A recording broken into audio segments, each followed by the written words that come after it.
তো এই ভিডিওতে তোমাদের fourth semester calculation base city DSC 8 এর সাজেশন দিয়ে দিচ্ছি। অলরেডি আমি তোমাদের ডিএসসি 7, ডিএসসি 6, ডিএসসি 5 এর সাজেশন দিয়ে দিয়েছি। যারা দেখোনি দেখে নিতে পারো, এবং বিশেষ করে তোমরা ডিএসসি 7 এর সাজেশনটা দেখো, তার কারণ ডিএসসি 7 এর মধ্যে কিন্তু আমি ডিএসসি 6 এর একটা আপডেটেড সাজেশন দিয়ে দিয়েছি, ওটা দেখে নিও। এবং আমি একটুখানি ডিএসসি 8টা লেটে পোস্ট করলাম, তার একটা বেসিক কারণ আছে। অ্যাকচুয়ালি এর আগের বারে ডিএসসি 8 এ আমি যে সাজেশনটা দিয়েছিলাম, সেই সাজেশনে প্রত্যেক কটা প্রশ্ন 5 মার্কসের সব কটা প্রশ্ন এবং 15 মার্কস সব কটা প্রশ্ন কমন পড়ে গেছিলো, একটা আধটা না, সব কটা। আমি তোমাকে দেখাচ্ছি, সাজেশনও দেখাবো, জাস্ট 1 মিনিট নেবো তোমাদের। সেটা হচ্ছে কি, দেখো এটা আগের বারে এই টেস্ট, সরি মক টেস্ট বলছি কেন, ক্যালকাটা ইউনিভার্সিটির প্রশ্ন হুবাহু মক টেস্ট ছাপিয়েছিল তাই বললাম। যাই হোক, ম্যাকবেথ থেকে এই প্রশ্নটা আমি রেখেছিলাম, হুবাহু কমন পড়েছে, প্লাস এই প্রশ্ন রেখেছিলাম, এটাও হুবাহু কমন পড়েছে। কমিউনিটি ব্যানার্স থেকে, দোয়েব অফ দ্য ওয়ার্ল্ড থেকে এই প্রশ্ন রেখেছিলাম, এটাও কমন পড়েছে, এটা পড়েনি হুবাহু।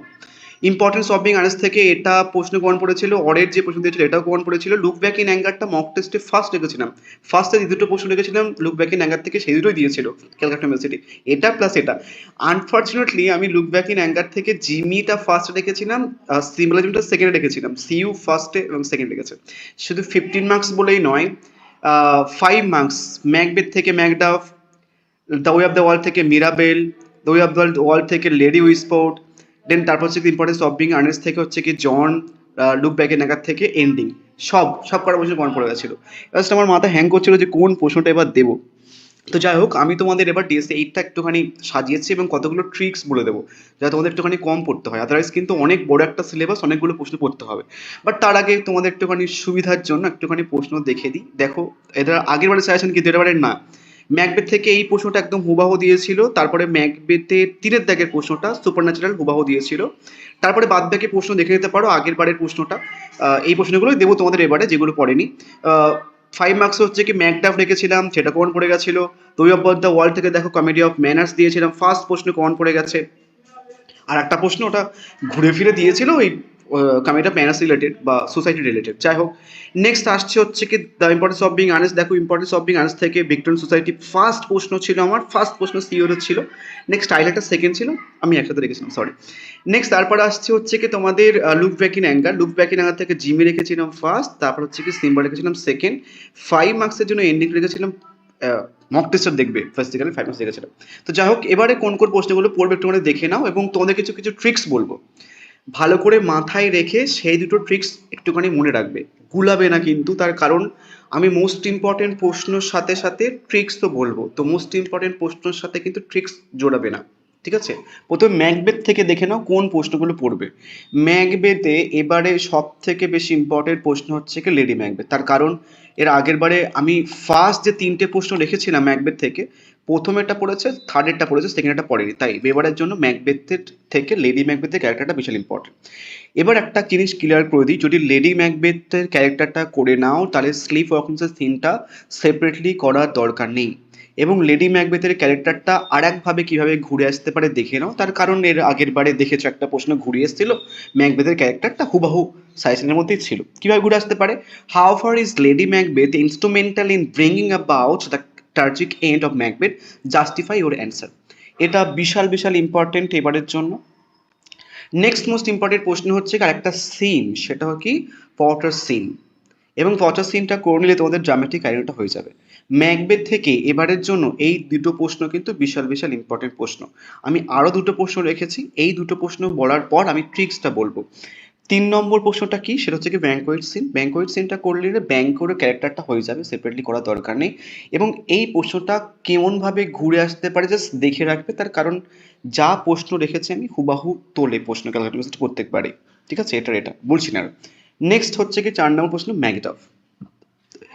আর একবার ক্লিয়ার করে দিই, 1 আর 2 এবারের জন্য মোস্ট ইম্পর্টেন্ট প্রশ্ন, ঠিক আছে? এবার ট্রিক্সগুলো শোনো।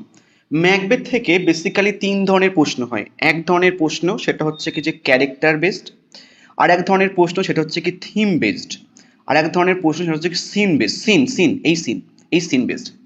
তো তোমার ইচ্ছা মতো তুমি যদি যে কোনো একটা ট্রিক অবলম্বন করো, ধরো সবগুলো ক্যারেক্টার করে যাচ্ছ, বা সবগুলো থিম করে যাচ্ছ, বা সবগুলো সিন করে যাচ্ছ, তাহলেও কি তুমি কমন পেয়ে যাবে। আমার এই দুটো মোস্ট ইম্পর্টেন্ট প্রশ্নতে তুমি লাইক নাও করতে পারো, বা তোমার মনে হয় যে না এই দুটো প্রশ্ন না, আমি মোস্ট ইম্পর্টেন্ট বলছো দাদা এই দুটো প্রশ্ন করবো না, আমি এই ট্রিক অবলম্বন করবো, নয় সবগুলো ক্যারেক্টার, নয় সবগুলো থিম, নয় সবগুলো সিন করে যাবো, তাহলেও কিন্তু হবে। এবং এই লেডি ম্যাকবেথের সাথে আর একটা প্রশ্ন আমি জুড়ছি, সেটা হচ্ছে কি যে ইমেজারি। এই ইমেজারি প্রশ্নটা সেপারেটলি করার দরকার নেই, জাস্ট একটা জিনিস মাথায় রাখবে, যদি বাই চান্স ইমেজারি পড়ে, লেডি ম্যাকবেথের ক্যারেক্টারটাও লিখলে কিন্তু প্রায় 50% বা 60% অ্যান্সার সেম। যদিও হুবাহু সেম নয়, ওই কারণের জন্য আমি রাখিনি বা লিখিনি প্রশ্নটা। তাহলে ক্লিয়ার, আমি মোস্ট ইম্পর্টেন্ট দুটো প্রশ্ন বললাম, সাথে ট্রিক্স বলে দিলাম। তো তোমার ইচ্ছা মতো যে কোনো একটা কিছু অবলম্বন করতে পারো, যেটা ইচ্ছা সেটা করতে পারো, তাহলে কিন্তু কমন পেয়ে যাবে, সমস্যা নেই। মানে বুঝতে পারো যেটা ইচ্ছা সেটা, মানে হচ্ছে কি হয় আমার দুটো ইম্পর্টেন্ট প্রশ্ন করো, নইলে হচ্ছে ক্যারেক্টার বেসড দুটো প্রশ্ন রেখেছি আমি, ম্যাকডাফ আর লেডি ম্যাকবেথ রেখেছি, সেই দুটো করো। নয় হচ্ছে কি তোমরা সিন করো, দুটো সিন রেখে, সেটা হচ্ছে কি তোমার ব্যাঙ্কুয়েট সিন আর পটার সিন, তোমার ইচ্ছা মতো করো, ঠিক আছে, জাস্ট দুটো করলেই হবে। বাট একটা একটা করতে চাইছো একটুখানি সিম্পল বলে দিচ্ছি, লেডি ম্যাকবেথটা করো, একটা একটা করছো। এবার আসি তো way of the world. Way of the world থেকে বেসিক্যালি হচ্ছে কি যে কোন প্রশ্নটা করবে দেখো, ওয়ে অফ দ্য ওয়ার্ল্ড থেকে মক টেস্টে আমি way of the world as A residence committee of manners রেখেছিলাম, এবং 2 নম্বরে রেখেছিলাম মক টেস্টের টাইটেল। তো টাইটেলটা বাদ দিয়ে একটা উদ্ভট প্রশ্ন করেছিল, তো এবার টাইটেল তোমাদের পড়তে হবে। টাইটেলটার সাথে প্রশ্নটাকে ঘুরিয়ে ফিরে দিতে পারে, discuss the theme of marriage in the way of the world, এবং discuss the way of the world as a comedy of wit and humour, বা বলতে পারে কি বলতে পারে, discuss the Congreve's the way of the world as a mirror of contemporary society, বা বলতে পারে কি discuss the use of irony and satire in Congreve's the way of the world. এটা এবারের জন্য বিশাল বিশাল ইম্পর্টেন্ট প্রশ্ন। বাট সমস্যাটা হচ্ছে কি, এর আগের বারে যা দিয়েছিলাম তাতে কম পড়ে গেছে। তো সাথে তোমরা আরো কিছু প্রশ্ন করে নেবে। কি প্রশ্ন করবে, কটা প্রশ্ন করলে মিনিমাম কোনো চাপ থাকবে না, সেটা হচ্ছে কি এই 3টে প্রশ্ন। এই 3টে প্রশ্ন করলে মানে 1 2 3 আর কোনো চাপ তোমার থাকবে না। এই 3টে প্রশ্ন করলে আর একটা প্রশ্ন তোমার এমনি এমনি হয়ে যাবে। সেই প্রশ্নটা কি, সেটা হচ্ছে কি এই প্রভিসের সিনটা। প্রভিসের সিনটা বেসিক্যালি এই মিরাবেল আর মিলামেনিকে নিয়ে। তো যদি তুমি 2 আর 3 করে নাও, তাহলে এই প্রশ্নটা না করলেও চলবে। তো তুমি the way of the world থেকে এই 3টে প্রশ্ন খুব ভালো করে নিলে আর কোনো চাপ থাকবে না। আর একটা এক্সট্রা প্রশ্ন সেটা হচ্ছে কি তোমার লেডি উইসফোর্ডের ক্যারেক্টারটা করো, আর আগেবারে 5 মার্কসের জন্য পড়েছিল, রেখেও ছিল। এবার যারা একটা বা দুটো করছো, কোনটা করবে, তোমরা প্রথমেরটার সাথে 2 আর 3-এর মধ্যে যে কোনো একটা করো। 2 আর 3 দুটোই ইম্পর্টেন্ট, বিশেষ করে মিলামেন্টের ক্যারেক্টারটা বিশাল ইম্পর্টেন্ট উইথ 1 নম্বরের প্রশ্ন, ঠিক আছে। এবার আসছে হচ্ছে কি পরের টপিক, আই থিঙ্ক বোঝা গেছে, না বুঝতে পারলে কমেন্ট করে জানাবে, বলে দেবো আমি। এবার আসছে হচ্ছে কি the importance of being earnest. The importance of being earnest থেকে এর আগের বার দুটো প্রশ্ন রেখেছিলাম, পর পর দুটোই কমন পড়ে গেছিলো। যাই হোক, এখান থেকে কি করবে দেখো, এবারের জন্য 2026-এ এখান থেকে ফার্স্ট ইম্পর্টেন্ট প্রশ্ন হচ্ছে কি তোমার the importance of being earnest as a comedy of manners. বিশাল বিশাল ইম্পর্টেন্ট প্রশ্ন, এবং এই প্রশ্নটার সাথে আর একটা কনসেপ্ট একদম রিলেটেড বা সব থেকে বেশি ইম্পর্টেন্ট, সেটা হচ্ছে কি এই প্রশ্নটা ভান ভিউরিং হচ্ছে কি যে স্ট্রাকচার বা থিম। তো তোমরা না, আমি মিসম্যাচ করেছি, বাট এই প্রশ্নটা 1-এর দাগের প্রশ্ন করার পর তারপর 3-এর দাগের প্রশ্নর এই কনসেপ্টটা করবে, এবং এই কনসেপ্টটা করার সময় তোমার সামনে দুটো ক্যারেক্টার আসবে, একটা হচ্ছে কি জ্যাক আর একটা হচ্ছে অ্যালজেনন ক্যারেক্টার আসবে, ঠিক আছে। তো এই কনসেপ্টটা করলে তোমার কিন্তু দুটো ক্যারেক্টার হয়ে যাবে। তো তুমি 1-এর করার পরেই সঙ্গে সঙ্গে চলে আসবে 3-এর দাগে, এই দুটো প্রশ্ন করা হয়ে যাবে। দেন লাস্ট আর একটা প্রশ্ন তোমাকে করতে বলবো, সেটা হচ্ছে কি এই প্রশ্নটা, উইমেনদের যে রোলটা সেটা করবে, এবং এই একটা প্রশ্ন করলে তোমার লেডি ব্র্যাকনেলের ক্যারেক্টার হয়ে যাবে, গোয়েন্ডলের ক্যারেক্টারটা হয়ে যাবে, বাট সেজিলের ক্যারেক্টারটা হয়ে যাবে। যদিও সেপারেটলি কোনো ক্যারেক্টার আসার চান্স তেমন নেই এক্সেপ্ট লেডি ব্র্যাকনেল, বাট তাও অত ঝামেলা পাকে লাভ নেই। তুমি ওভারঅল একটা ওভেনের রোলের কনসেপ্ট করে নেবে, সেখানটা 3টে মহিলার ক্যারেক্টারটা হয়ে যাচ্ছে, বুঝে গেছে। তাহলে এখান থেকে the importance of being earnest থেকে 3টে প্রশ্ন করলে কিন্তু হয়ে যাবে, লাস্টে এন্ডিংটা না করলেও চলবে। এই 3টে প্রশ্ন করলে কিন্তু না, ঠিক আছে। সব থেকে বেশি ইম্পর্টেন্ট 1 আর 3-এরটা, এবং একটা যদি বলো কোনটা, তাহলে 1-এরটা।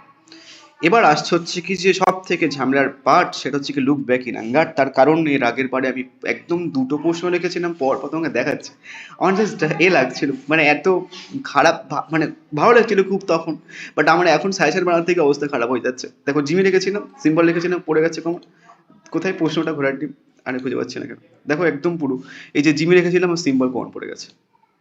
চলো এবার কি কি প্রশ্ন করবে দেখো, এখান থেকে লুক ব্যাক ইন অ্যাঙ্গার থেকে কোন প্রশ্নটা সব থেকে বেশি ইম্পর্টেন্ট এবারের জন্য, সেটা হচ্ছে কি তোমাদের বলতে পারে discuss look back in anger as a modern problem play বা কিচেন সিঙ্ক ড্রামা, বা বলতে পারে look back in anger is no sense a drama but mainly a succession of speeches.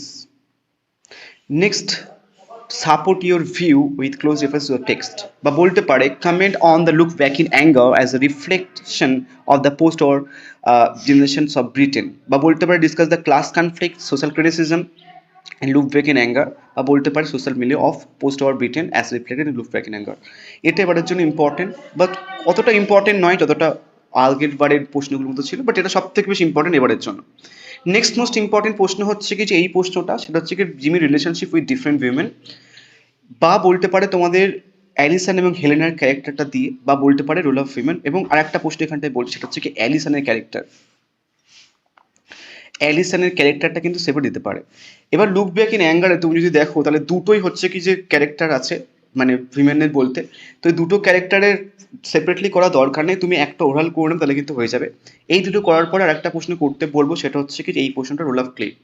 এই দুটো প্রশ্ন ভালো করে, এই তিনটে প্রশ্ন ভালো করে পড়বে, এবং তারপর যদি হয়ে যায় তাহলে হচ্ছে কি তোমরা টাইটেলের সাথে এন্ডিংটা করে নেবে। এবার চারটে প্রশ্ন দিলাম, এখান থেকে চারটে প্রশ্ন করলে খুব ভালো হয়। যারা দুটো করবে ভাবছো, তোমরা হচ্ছে কি যে হয় ক্যারেক্টার বেসড করো, নইলে হচ্ছে কি থিম বেসড করো। ক্যারেক্টার বেসড হচ্ছে কি 2 আর 3, আর থিম বেসড হচ্ছে কি 1 আর 4। তোমাদের ইচ্ছা মতো ক্যারেক্টার বেসড নয় থিম বেসড যে কোনো একভাবে দুটো প্রশ্ন করে নিও কাইন্ডলি, তাহলে কিন্তু হবে। সব থেকে বেশি ইম্পর্টেন্ট প্রশ্নের মধ্যে হচ্ছে কি যে অনেক টাইপের প্রশ্ন আছে, যেমন এই প্রশ্নটা ইম্পর্টেন্ট বিশাল, ফার্স্টের প্রশ্নটা ইম্পর্টেন্ট বিশাল। তো এমন কিন্তু ইম্পর্টেন্ট প্রশ্নগুলো আছে, বাট তোমার ইচ্ছা মতো ওই ট্রিকটা অবলম্বন করে অ্যাটলিস্ট দুটো প্রশ্ন করো, দেন তারপর মক টেস্টটা আমি একটা প্রশ্ন করে বলে দেবো। বাট আপাতত এখন দুটো প্রশ্ন একটুখানি ভালো করে করে নাও, হয় থিম বেসড 1 আর 4, নয় ক্যারেক্টার বেসড 2 আর 3। ঠিক আছে? এবং আরেকটা জিনিস আমি বলতে ভুলে যাই, সেটা হচ্ছে কি যে এটা কি যদি ফিফথ সেমিস্টারে পড়তে চাও তোমাদেরকে ফিস নেওয়া হয় 450 রুপিস। তোমাদের ফিফথ সেমিস্টারে টোটাল 9, 10, 11, 12 চারটে ডিসি পেপার আছে। তোমরা রেজাল্ট দেখতে পারো ফিফথ সেমিস্টারে গোটা ক্যালকাটা ইউনিভার্সিটির অনলাইন সেগমেন্টে যারা যারা পড়ান সব কটা ব্যাচ থেকে বেসিক্যালি আগের বারে ফিফথ সেমিস্টারে আমার কাছে 80%-এর ওপরে মার্কস পেয়েছে। অনেকেই 80% মার্কস পেয়েছে, বাট গোটা ইউটিউবে 70% ওঠেনি। তো তুমি চাইলে মোটামুটি পড়তে পারো আমার কাছে পরের সেমিস্টারে, এবং এই নাম্বারে একটুখানি হোয়াটসঅ্যাপ করে নিও, ক্লাস ডিটেলস এখানটায় দেওয়া রয়েছে। Thank you so much.